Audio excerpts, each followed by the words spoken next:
Haja yetu kubwa ni kujaliwa mambo yetu ya biashara, kuangaliwa ya kwamba shughuli zetu za ukulima zinaendelea kwa ile njia inayofaa.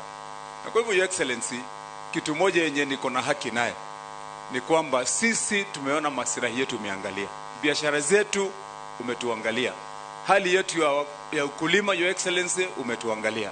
Kwa hivyo sisi kama wana Mlima Kenya tumetulia.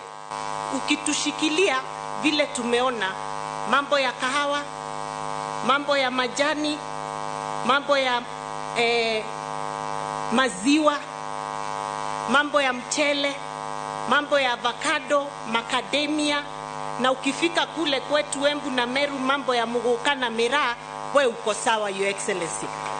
And I want to thank you kwa sababu umepatia hiyo kazi kwa mtu anajua hiyo kazi, anaitwa Deputy President Rigathi Gachagua. He has started us very well. We are happy and we are putting all our support behind that agenda to make sure we get more money in the pocket of the farmer in Mount Kenya.